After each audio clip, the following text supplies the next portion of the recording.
What's the haps? I'm Meroka, and today I'm going to be taking a quick look at Hunter's Legacy by Lienzo, which I guess is set in the universe of something, according to the title there. That's just a bit odd, I don't know, that kind of almost feels like they're going for a parody of a specific game genre, when I can tell you for a fact that they're not. This is an old schooly kind of Metroidvania type of title, and it has a fairly coherent theme and narrative, and at no point does it really tie into the, oh, it's the universe of something. So I don't get what that's about, and that feels entirely unnecessary, so that's just a really weird thing. And it never comes up, they never refer to it in the game as the universe of something, it's just there on the title screen. At any rate, let us have a look at the options menu. We have 3 separate volume sliders, which is good to see. The graphics are less amazing, to be honest. We have full screen or windowed, and you got resolution goes all the way up to the lovely 4K, in spite of the fact that I don't have a 4K monitor, so I can only assume that is downscaling that.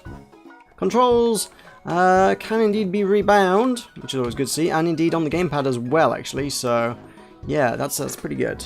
Let's reset that back to that, because I don't want to change things. So yeah, not often you get to see the gamepad be rebindable, so that's always pretty good. I would, again, probably stick with the default. And I am playing it with the gamepad, because, you know, old schooly platformy type of things. I do feel I've probably played a little better on the gamepad, but hey, everybody's got their own preferences, right? Alright, let's hop on in. I played this for somewhere in the region of about 2 hours so far. The game says I've done about 44% of it, so all things considered, I don't get the impression it's a terribly long game. We have, I'll show you the map in just a hot second. There we go, there's our map. We have a world map. It's not as in-depth as I might like from a Metroidvania kind of thing. A lot of your Metroidvania type stuff, your Metroids and your Vanias, as they were, often gave you a little bit more information on the maps as to where all the stuff was, as in secrets and hidden things. The Metroidvanias are all about finding things. This game's also great at that. It's got this very sort of stylized map that roughly loosely corresponds to the 2D location in the world, in spite of it being this kind of top-down perspective. These locations up top, you have to climb up to get them, and these locations are further down on the map, so we'll be descending to get to the next objective down here, presumably. And I've got to climb up a little bit to get up through the forest. In spite of the fact that that's not how that's represented on the map at all. It's sort of more head to the east that way and head to the south. I don't know. When it's trying to present the game from 2 different perspectives, and it doesn't entirely work.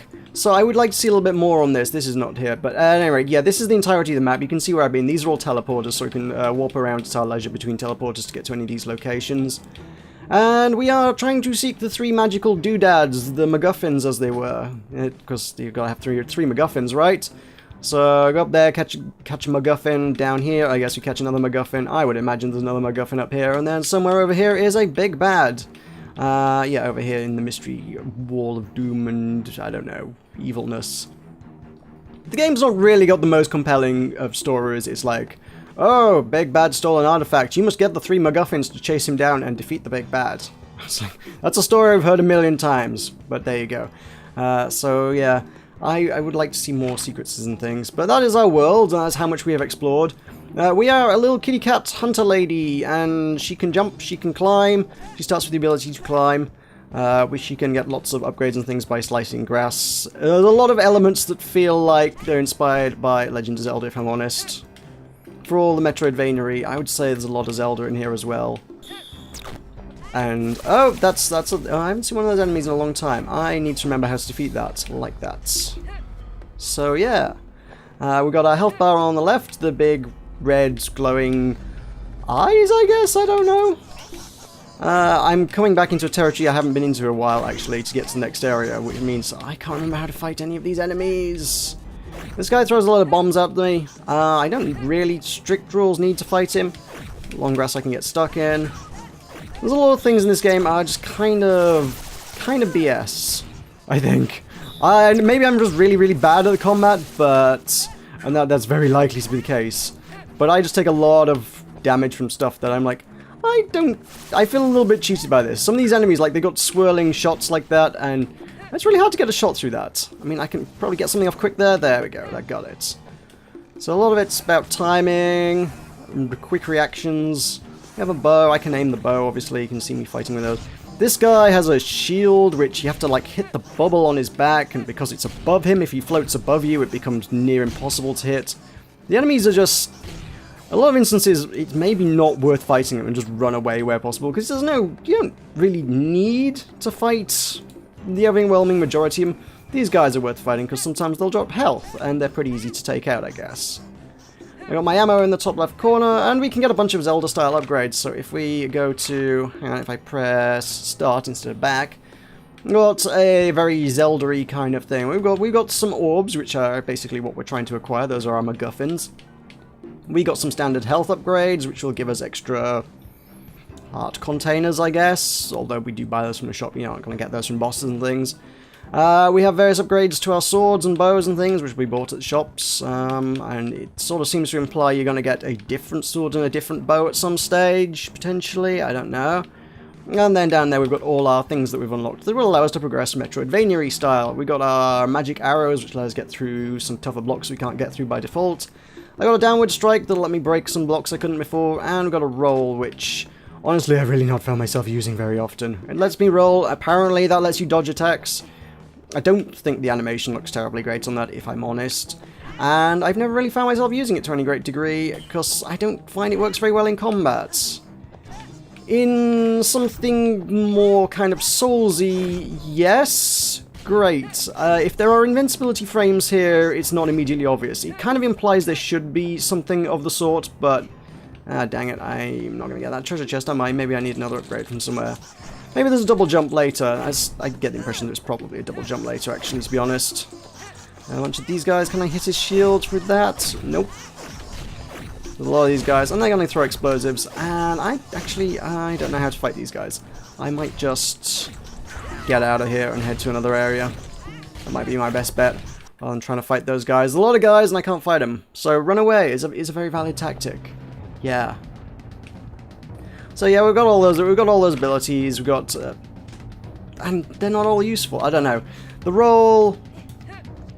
Maybe I'm just using it badly. There's a lot of time I do just feel like, am I bad at this game? That seems plausible. It seems maybe not even plausible, maybe likely. Can I kill those guys with that? Yes. For a sort of ground slam ability, that does seem to just get you injured every time as well. It's potentially good for dealing a lot of damage to enemies to sort of deal with them fairly quickly. But at the same time, you just seem, because you make contact with the enemy to do that attack. Oh god, I've got an eyeball thing on me, what the heck. I guess I need to kill this, but it's spawning more eyeballs. I've not come across these before, this is a new area. So I'm going to be encountering new enemies. I want the fish are health. They are, mercifully, for as bad as I am at the game, the health upgrades are fairly abundant. So I can mostly just tank my way through it by collecting lots and lots and lots of fish. I feel like I'm being tribbled to death here. These are tribbles, some weird kind of grey tribbles that I'm not sure how to beat. Am I supposed to beat it? Can I use magic arrows? I don't know. They're slowing me down though, I know that much. Roll doesn't get rid of them. Can we do that? Ah, that's how you get rid of them. Okay, noted. Okay then. At least that does have a use. A lot of the other enemies, there are other enemies they encourage you to use the ground slam on, and then, again, because you made contact with the enemy, it's like, oh, you took contact damage from the enemy. Well, that's not really a good incentive to use that then, is it? The rolls, because I can't roll past an enemy, I've not really found myself using that. I guess you can sort of roll away from an enemy, I guess. If there's an enemy lunging at you, you could roll away, but for the most part, you attack pretty dang fast, and I've just found myself, it's better just to hack and slash your way through the enemies.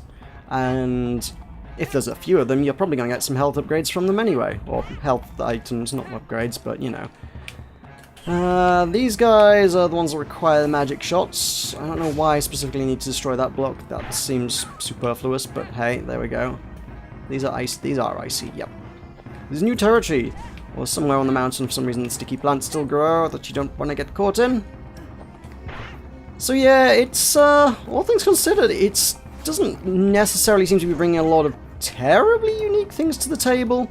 It's a lot of what we've seen in other games in the past. There's got to be a way up here, right?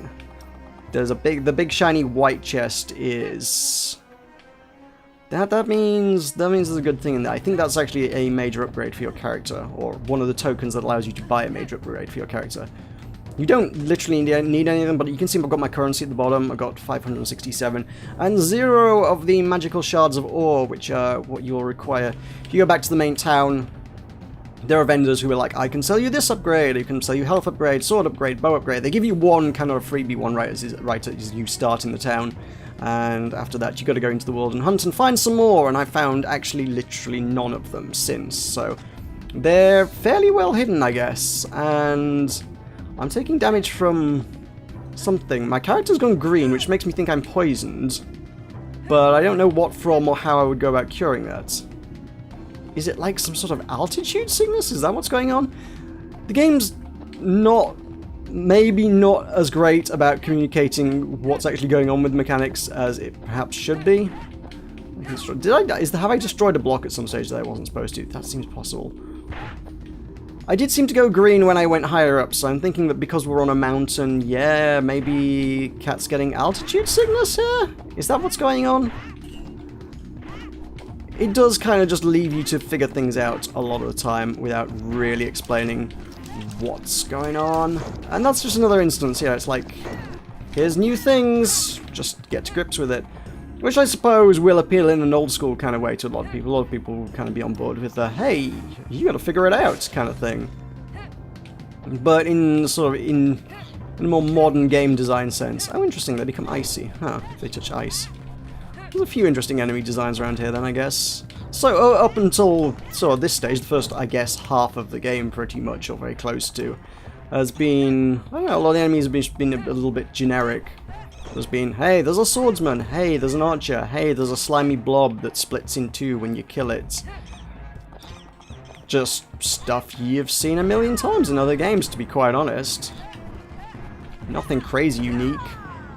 It's a fairly competent game at what it does, but I don't know, I've just been trying to find what this brings unique to the table that no one else has ever done before, and I'm just a little bit struggling to find that, because I'm not sure that is the case. I think if you're a fan of these old school kind of games, I guess I'm in a poison area again, but what am I getting poisoned from? Hard to say. Is it just am I just freezing to death on the blue ice? That might actually be it. Also, if those guys are touching me, yeah, maybe I'm just cold.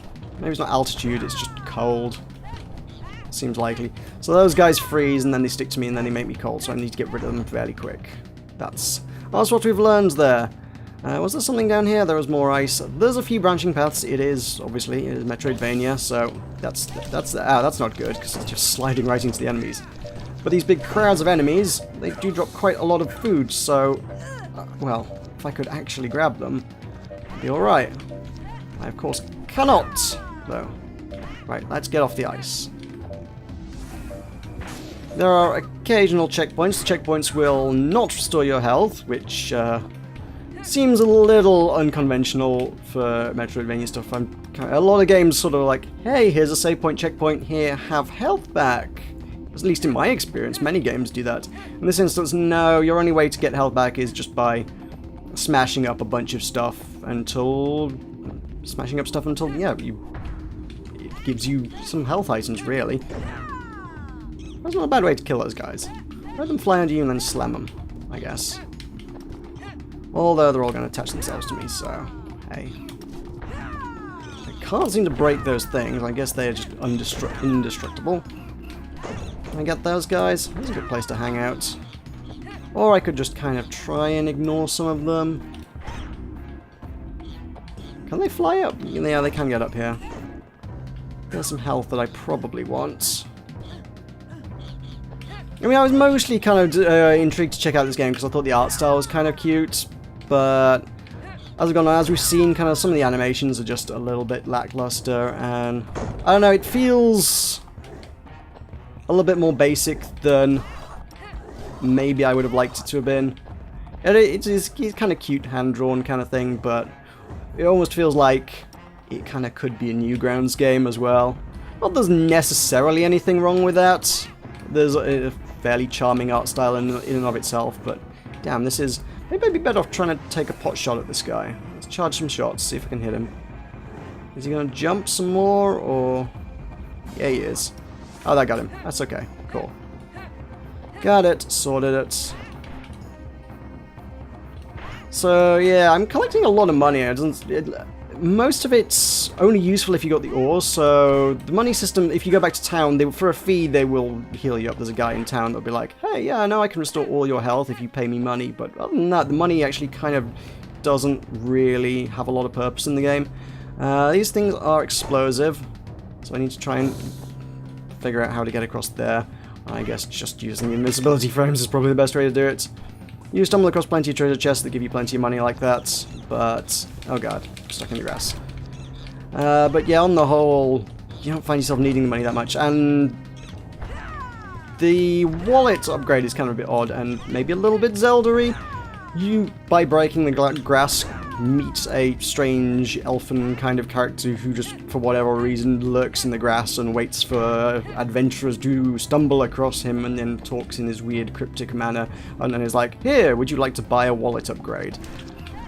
And in a very strange manner, I found those were like the first two upgrades I found in the game. Before, like, almost anything else. I found that guy twice, very, very early on. It's like, great, you've got all the wallet upgrades in the game. It's like, I haven't even upgraded my sword, I haven't bought anything else.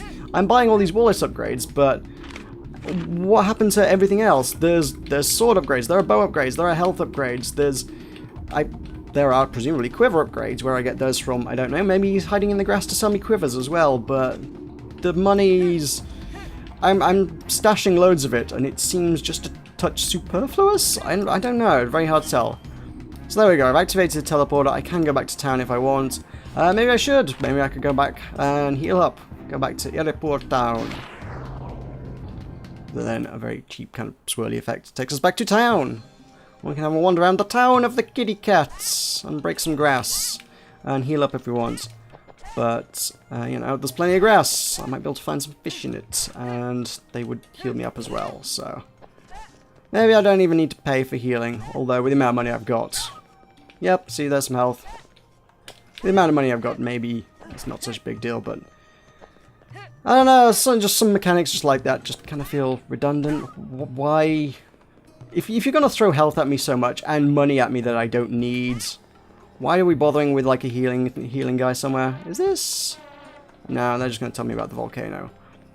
These are our upgrades, I think. I can upgrade the weapons, so 150% sword damage. If I have some ore, I could do that. Or 50% faster arrows. If I had some ore, I could do that. I have not found them. They're kind of hidden. I mean, they're very much optional. You straight up don't need them. Are you the healer? I can cure any wound.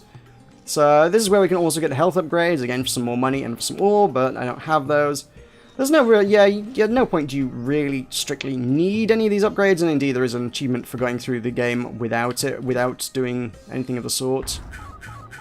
But they're nice to have, you know. That kind of progression is something that's nice to find. I don't know why they're quite so, either I'm just really, really bad at it, or they're kind of cryptically hidden somewhere. Secrets are fun. I mean, yeah, there's a white chest that had one of the ores in. So I guess the other white chest I found probably had another ore in, but I don't know how to get to it. It wasn't obvious how to get to it, because I didn't have the ability. I'm fairly certain that last upgrade must be a double jump, and I would probably have used a double jump to get to that ore. So whether there's... Maybe if I go do some backtracking through some of the older areas, some of like my ground slam abilities will let me get to stuff that I couldn't before. That seems likely to be the case, but... Because the map doesn't tell me where the secrets are... Because I can't just go, at a glance, go, oh, I haven't explored all of this area. Well, I don't know where to start looking. That's the beauty of the old Metroidvania and... I was going to say Metroidvania and Castlevania. Metroid and Castlevania kind of maps and stuff. They would show you a good overview of everything, and you could kind of figure out where stuff that you might have missed would have been. You can see gaps on that. You're like, oh, I haven't actually done all of that area. I should go back and see what I can access. And this I haven't got a clue. All I have to do is just wander through the entire game and hope I can find some of the other 8 upgrades. I mean, actually, I say some of the 8 upgrades. There are 8 other ores. There are 9 ores total in the game. But as far as I can make out, there are only 7 upgrades. So they give you more stuff than you need, to be fair. There's some stuff up there, I guess.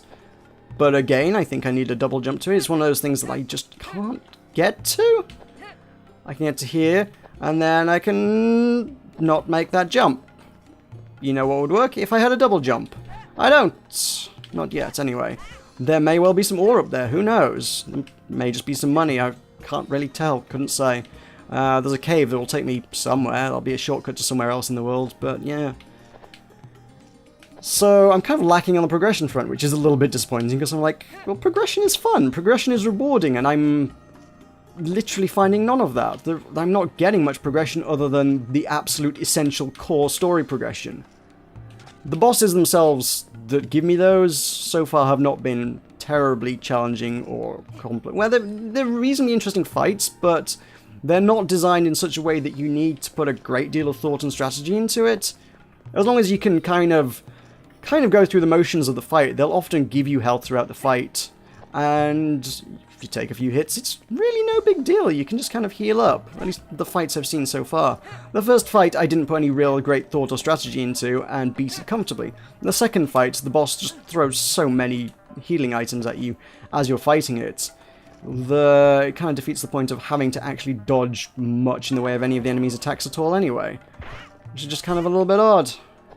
It's, like I say, it's reasonably competent. It's a nice throwback to this old style of game.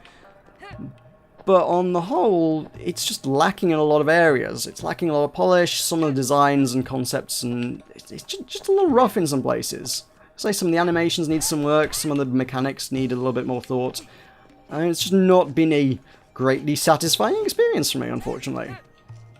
I won't say it's a bad game, it's certainly not a bad game, but in nowhere does it particularly excel either, unfortunately. It's just kind of an average game, and as we've seen in terms of length, perhaps not a particularly greatly long game either. About 2 hours has got me through the first section, to the first MacGuffin. There are 2 more MacGuffins to get, and then I guess a final boss kind of thing. You're looking at, I would imagine, maybe 5-ish hours or so of content potentially in there, depending on how good you are at it. But at the same time, it's not a terribly expensive game either, so you're looking at £4.99 your regional equivalent, so that is available for that. And if you're interested, it is available on Steam, available for Windows, and it was released just a few days ago, so you can go forth and purchase it if this has whet your interest. Personally though, don't think it's going to make any recommendations lists of mine. It's okay at what it does, but it's not blowing me away in any way, shape or form. Oh, this is one of the enemies that I have to take a hit from. Yep, see, okay, I can knock his shield off, which is a cool strategy, but because doing that involves landing my ass on the enemy, I take a hit, so suddenly I'm disincentivized to actually try and do the optimal way of fighting him by disarming him. Yeah, it's just all a bit strange. At any rate, that is the game, and I can't move the camera around, which would be nice because I need to see where I'm fighting. I don't know why the camera looks down when I'm trying to aim up, but I hit it anyway. There's just a lot of little bits like that that are rough. Anyway, thank you very much for watching. I've been Meroka. This has been Hunter's Legacy in the universe of something, I guess? I'll see you next time.